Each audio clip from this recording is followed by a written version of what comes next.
Hello guys, मेरा नाम है कपिल और मैं स्वागत करता हूं आपका कुमार भरत एजुकेशन पे। आज अभी हम कुछ इम्पोर्टेंट सवाल लेकर के आए हैं, आइए उसको सॉल्व करते हैं। सवाल नंबर 1 क्या कहता है? अली ने एक दुकानदार से 21 रुपये में एक गिलास, एक पेंसिल बॉक्स और एक कप खरीदा। आइए इसको साथ में नोट डाउन करते चलते हैं। कैसे नोट डाउन करेंगे?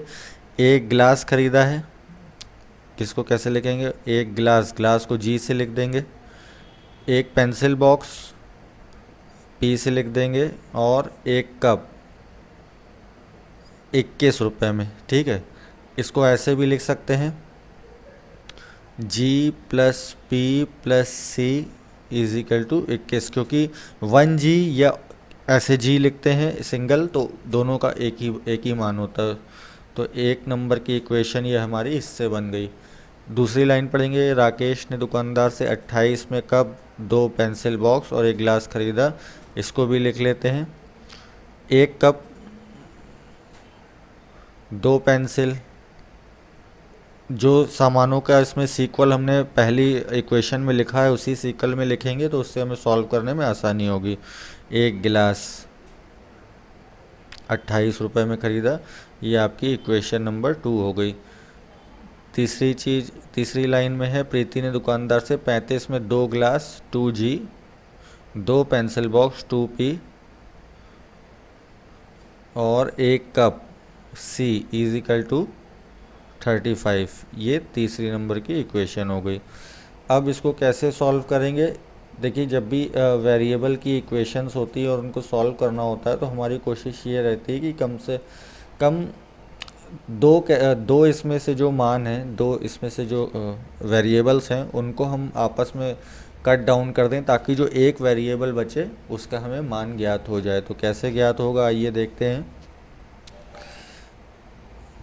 पहली इक्वेशन को ले लेते हैं और दूसरी इक्वेशन को ले लेते हैं। यहाँ पे लिखते हैं g plus 2p plus C is equal to 28 और पहली इक्वेशन को लिख लेते हैं g plus p plus C is equal to 21। अब इन इक्वेशंस को हमने क्यों लिखा? क्योंकि इसमें देखिए g जो है इन दोनों का मान समझ लीजिए समान है क्योंकि दोनों सिंगल हैं। इसी तरीके से c का भी समान है, ऊपर नीचे ये दोनों इक्वेशंस आपस में सॉल्व हो जाएगी और तीसरा जो p है उसका हमें मान ज्ञात हो जाएगा। तो नीचे वाली इक्वेशन में हम माइनस से गुणा कर देंगे और किसी इक्वेशंस में अगर माइनस से गुणा हो जाता है तो उस पर कोई अंतर नहीं पड़ता है। तो माइनस पे गुणा करने के बाद ये देखिए g से g कैंसिल हो गया और 2p से माइनस p गया तो एक सिंगल p बचा, c आपका कट डाउन हो गया और यहाँ पे बचा 7। तो हमारा p का मान निकल करके आ गया 7। इसको हम नोट डाउन कर लेते हैं।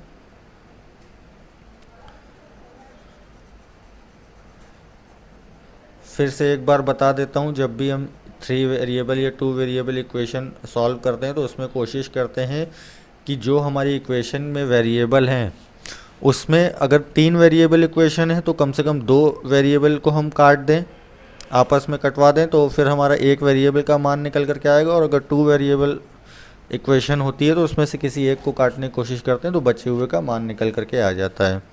ठीक है, अब p का हमने मान निकाल लिया। अब क्या करेंगे, हम पहली इक्वेशन में p का मान रखेंगे। क्यों रखेंगे? क्योंकि उसी के बाद बाकी जो वेरिएबल है उनका हमें मान ज्ञात हो पाएगा। ठीक है, तो g प्लस सी आपका आ गया 14। ये एक आपकी इक्वेशन और बन गई। अब इसके बाद ये जो इक्वेशन बन कर के आई है g plus C is equal to 14, इसको हम तीसरे नंबर की इक्वेशन में रख देंगे और हमारा बाकी का मान निकल आएगा। कैसे निकल आएगा ये देखते हैं। ये g plus C is equal to जो 14 है इसको अभी और सॉल्व करेंगे। इसमें आ जाएगा g बराबर 14 माइनस सी। इसको ऐसे भी लिख सकते थे कि c बराबर 14 माइनस जी। इसमें से किसी एक भी वेरिएबल का आपने ये मान जो निकाल लिया अनडिफाइंड, उसको आप ये इक्वेशन नंबर 3 में रखने पे बाकी तीसरे का मान आ ही जाएगा। मेन बेसिक जो उद्देश्य होता है उसको आप समझ लीजिए कि वेरिएबल्स जैसे जैसे कम होते जाते हैं, जैसे 3 वेरिएबल इक्वेशन है उसमें से हमें 2 कट डाउन करके एक का मान ज्ञात करना होता है। 2 वेरिएबल में से एक का कम करके एक का मान ज्ञात करना होता है। तो मेन जो इसका बेस है वो यही है कि हम किस तरीके से वेरिएबल को सिंगल में बदल करके उसका मान निकाल लें। तो अब देखिए, जैसे इक्वेशन नंबर 4 की बात की जाए तो उसमें हमने जी का मान निकाला है 14 माइनस सी, ठीक है।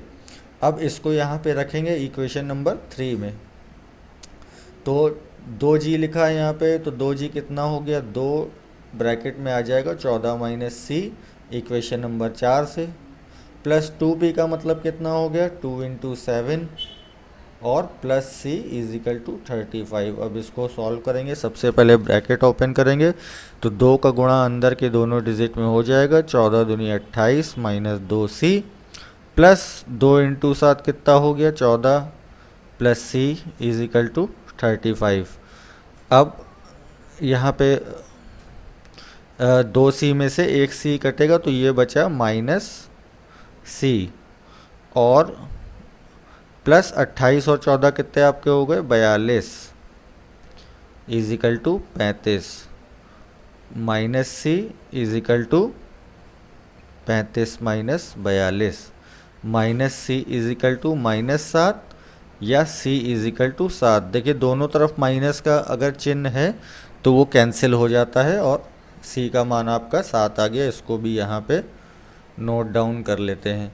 अब जब दो वेरिएबल के मान आपको यहाँ पे मिल चुके हैं तो आप किसी भी मतलब पहली दूसरी तीसरी किसी इक्वेशन में भी अगर सी का मान रख देंगे, सॉरी सी और पी का मान रख देंगे तो जी का मान अपने आप निकल जाएगा। तो सबसे आसान जो है वो पहली नंबर इक्वेशन ही लग रही है, उसमें सब सिंगल हैं डिजिट, तो उसमें रख देते हैं जी प्लस पी प्लस सी, सॉरी यहाँ भी 7 लिख देते हैं क्योंकि अभी हमने यहाँ पे मान निकाला है ना, इज इक्वल टू 21 और g is equal to 21 minus 14, g is equal to 7। तो इसमें जितने भी दुकानदार ने आइटम बेचे थे वो सब घूम फिर के बेसिकली थे 7 रुपए के।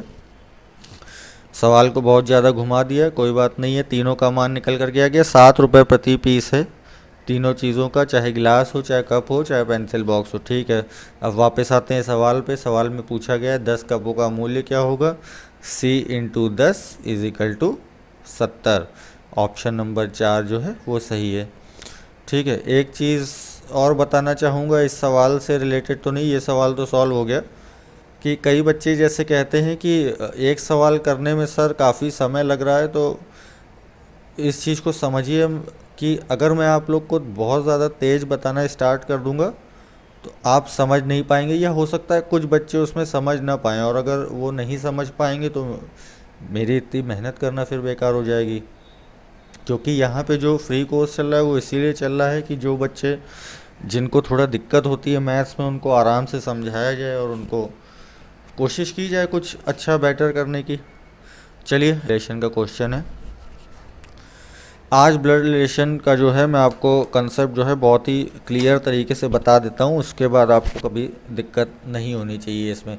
देखिए जैसे कि मैंने बताया था, जैसे एक ये हमारा लेवल हो गया, एक ये लेवल हो गया, एक ये लेवल हो गया, एक ये लेवल हो गया, ये लेवल।